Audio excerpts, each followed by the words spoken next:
You don't call retarded people retards. You call your friends retards when they're acting retarded. That's what she said.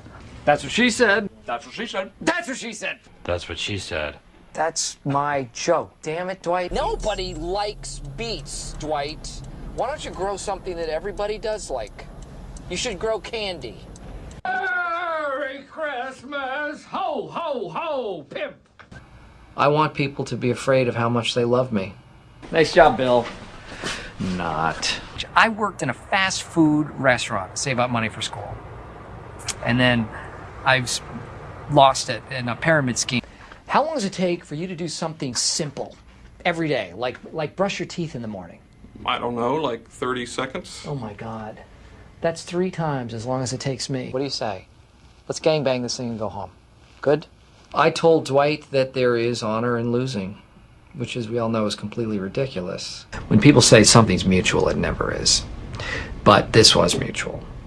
I do think that I am very approachable, but maybe I need to be even approachabler.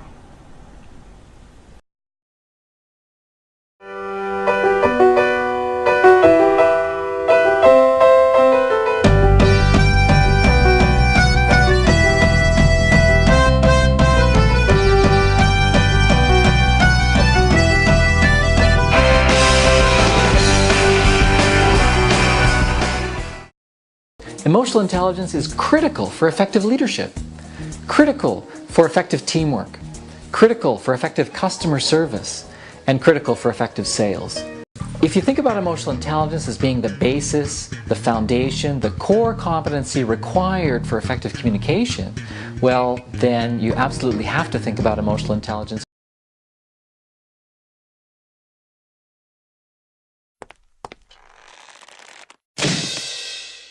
The 3 pillars of our pyramid are communication, integrity, and teamwork. Question: since when do pyramids have pillars? Answer: shut up. Problem: all of my team members are idiots.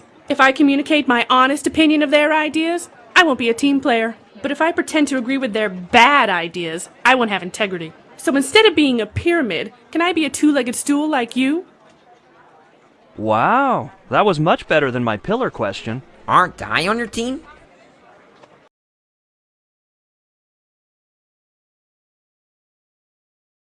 Emotional intelligence helps us develop impulse control, assertiveness, empathy, real valuable skills when we're offering feedback, particularly where we want to make sure that the individual receives the feedback for the purpose of growth, not hears it as criticism.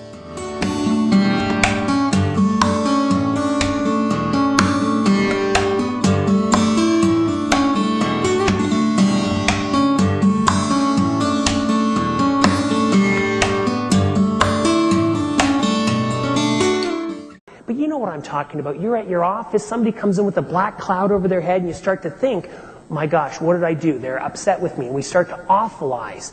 And you see, emotions are infectious. If your staff, and this is a really key point, because it's not just about you, right? It's not just about you and your relationship with that client. It's about what's your team like? Are they feeling like they can really make a difference, that they believe in the value proposition, that they feel good about what's going on in your business?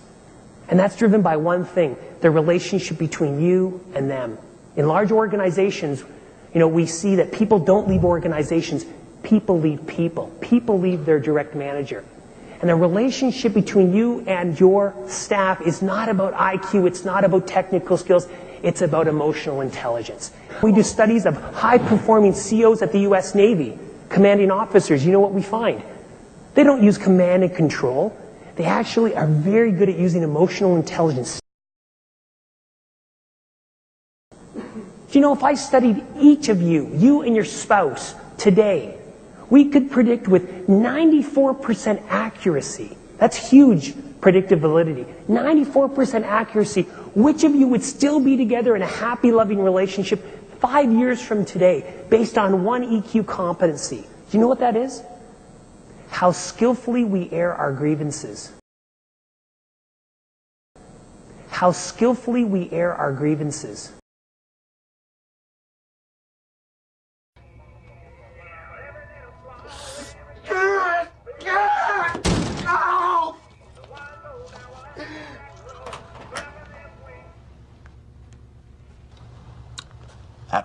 overreaction.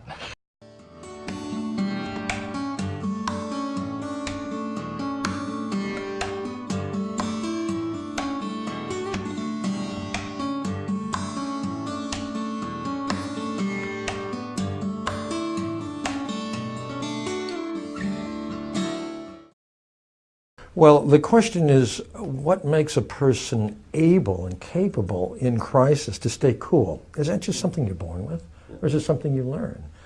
And to some extent, people are born with a given temperament. There are three kinds of emotional differences that you see in people, stylistic differences, that show up pretty much from birth. One is that some people are very quick to anger or anxiety, and some people very slow. Some people experience their distressing emotions with very, very, very strongly. Some people don't experience them that deeply, rather lightly.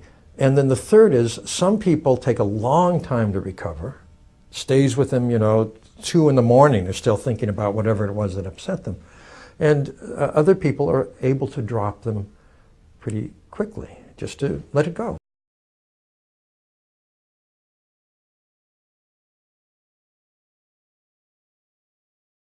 Well, there are 4 factors. First of all, there's the social awareness, so understanding kind of what's going on within the room, and relationship management. That's how you kind of deal with your emotions with other people. But before that, there's your own self-awareness, understanding kind of where your own emotions are, and then there's also your kind of your self-management, so how you would be able to kind of control your emotions, whether you're with the people or without people.